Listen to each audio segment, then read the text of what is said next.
Overseas, border walls are going up with very little fanfare. In Pakistan, for example, officials are set to break ground on a border barrier with Iran to keep violent people out. This after already building a barrier on its border with Afghanistan. So why can't the U.S. do the same, and does it work?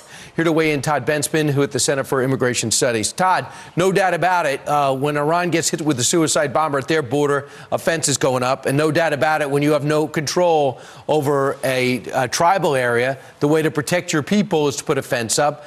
Will that be effective?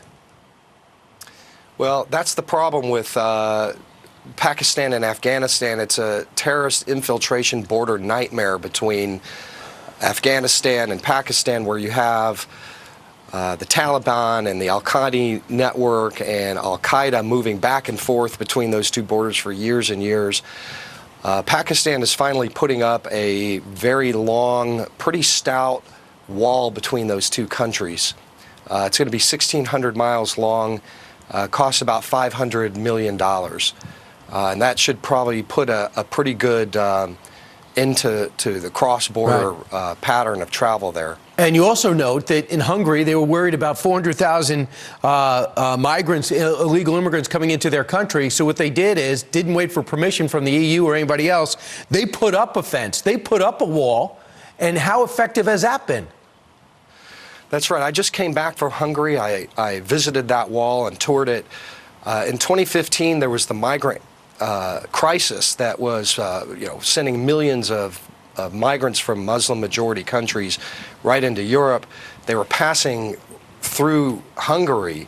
Hungary said, we're not going to do this anymore, so they had their military put up a 330-mile barrier in about 4 months. And the statistics show that it went from about 400,000 to, 300. And it's overwhelming with the same results when Israel did the same because they were worried about their border. Next, us. What could we do on a 2,000-mile border by picking the right areas with these with steel slats that we've been considering? Well, the fences that we've been talking about are not steel slats. The one between Pakistan and Afghanistan, for instance, is chicken wire. It's about 13 feet high with a lot of barbed wire. The one in Hungary is mostly chain link with a lot of razor wire.